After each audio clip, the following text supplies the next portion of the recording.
Hi, I'm John Holland, and I am a psychic medium. We're all made up of energy. Energy cannot die. So if I'm reading a person, I'm getting the energy around you, your aura, your magnetic field. In every place, everything holds an energy. So it doesn't matter if it's a person or if it's a building, because believe it or not, this building right here also is a living entity. It has memories in it. And so some energy can have a way of being snapshot in the atmosphere. I will hear, see, and feel information. Could be symbols, could be words, could be smells, even taste. Because there's 5 abilities physically, and there are 5 sensitive, and of course that extra sense. So I will hear, see, and feel the information and just give off exactly what I'm feeling, hearing, or seeing.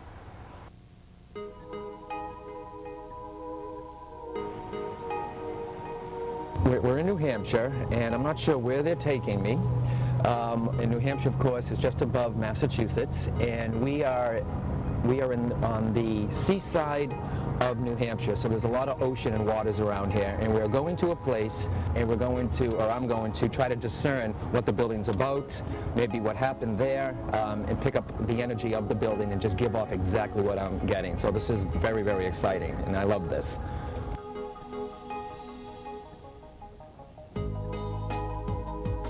Today we took John to the Portsmouth Harbor Lighthouse, located here in Newcastle, New Hampshire.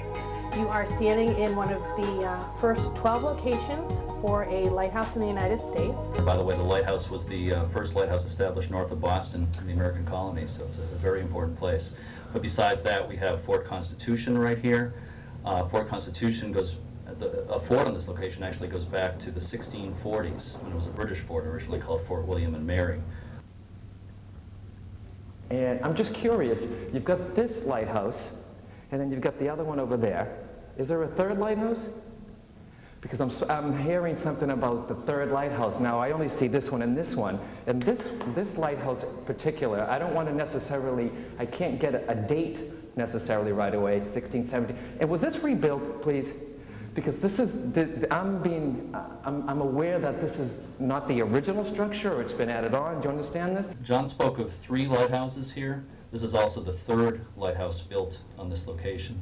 First one was in 1771, and it was 100 yards or so in this direction. And then the second one was built in 1804, right on this spot, the very same spot where this one is. Then this one was put into operation in 1878.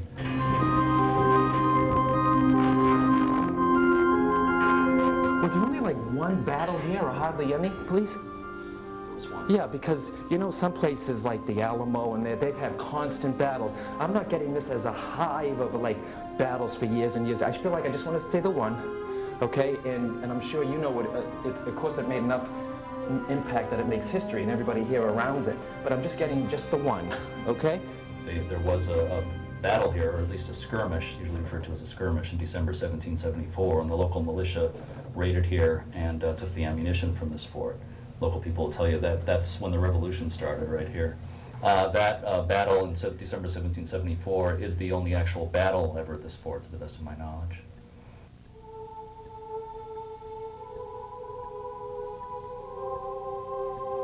Jeremy, was there a fire here, please?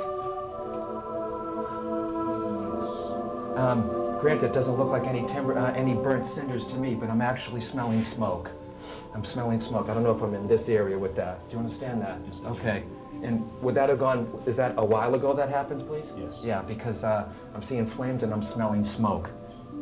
Not sure if it's from a bombing, though, but there's something about the smoke and the fire.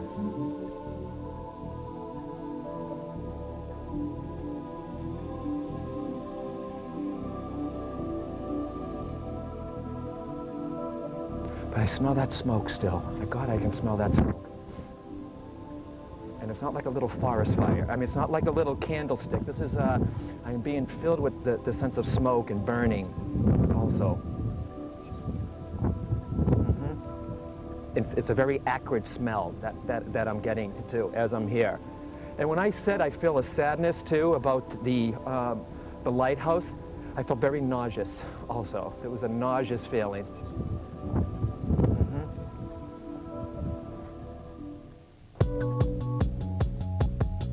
I mean, I got the ships, I got the stuff going underground, I hear the British. I don't know if there was a German thing also, but I feel very German connected to this here. Very German. Of course, American also, but very, very German. While John was walking around the fort, he mentioned he was feeling German. He was feeling a sense of Germans. That's all I can feel it as. It's just very Germany. German, German, German. I don't know why. Just off the lighthouse is an area where they actually had nets to catch German submarines or German U-boats during World War II, which did catch some German U-boats attempting to come to the port of Portsmouth. There was actually a lot of German U-boat activity here during World War II, and it's on the record that I believe it was 7, possibly a little bit more than that, German submarines, U-boats, surrendered at the Portsmouth Naval Shipyard at the close of World War II. Besides that, it's come out, I guess, fairly recently that a German U-boat earlier in the war was way into Portsmouth Harbor, was far into the harbor and looking around during the war, and nobody was aware of it at the time. So there was quite a bit of activity around here.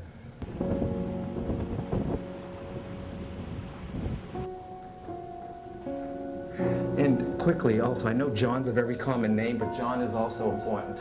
The name John, okay? I don't want to say John Adams, but there's something about J-O, J-O, J-O.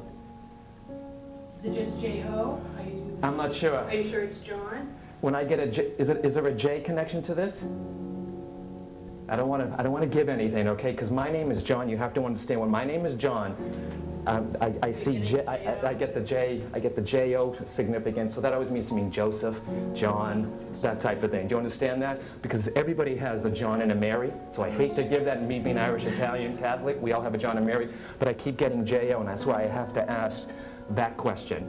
John says that he feels a particular character here at the lighthouse, a J-O. Well, I'd like to mention that the keeper he's referring to is Joshua Card. And I don't know if that's the J-O connection again that I want to keep going back to, but I know you have, they must have had lighthouse keepers and everything, yeah? I don't know if one lived into his 90s or really old. Yes, Joshua Card was keeper here from 1874 to 1909, so he's here for 35 years, which is longer than any other keeper in the history of this lighthouse. And he was here until he was 85 years old, which is quite unusual for a keeper to be on the station for that long, to that old an age.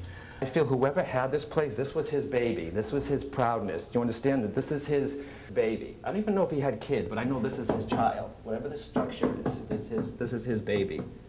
I said, I want to call the gentleman who I'm associating with this place, not the keeper of the lighthouse, the general of the lighthouse. Okay, I want to call him the general, the sergeant, or the general. Is there another rank you might think of along? But you know what? Instead of saying keeper of the lighthouse, I don't know if that's his nickname or if he actually was in the service, but I feel like it's something like, you know, when a mother, sometimes they can joke and say, oh, she's a drill sergeant. They're just giving her that title. I want to put this title for this gentleman here, too. Definitely. But, okay. He wore a K on his uniform, which meant keeper, but he liked to tell people that it actually meant captain. A lot of people say that's the way he described himself. Because I'm seeing him in a hat. Okay, granted, yeah, okay, most sailors wear hats or whoever, captains, but something about his hat. I don't know if there's facial hair also, but there's something there. The only one photo we have of him, people always think he looks like a real old salt with a white beard and the blue uniform. John did mention blue, dressed in blue with a hat, the lighthouse service hat. It's funny, Jeremy, too. Is there any, there's no oil excavation around here. Anything, is there? I don't believe so, but it's interesting you use that word. Yeah, well, because I'm here, I don't know, I'm seeing an oil can, and I don't want to say, well, the guy's concerned because it was never oiled, because this doesn't need oil, but there's something about oil. Well, it did need oil. Did it need oil? Sure. Before electricity. Did it really? Because I told you, because this, as I'm here, I'm seeing this jump, there's an oil can. And I'm like, well, why would they need an oil for a lighthouse? I have no idea, but there's something about the oiling. Before electricity, that's how it worked. Okay. The oil to power the light of the lighthouse, it was an open flame at the time, was kept in the oil house, which is the brick building located outside the lighthouse. They wouldn't store it inside the lighthouse because of it being so flammable. So the lighthouse keeper would have to go out, fill up his oil cans, bring them back to the lighthouse to actually light the light.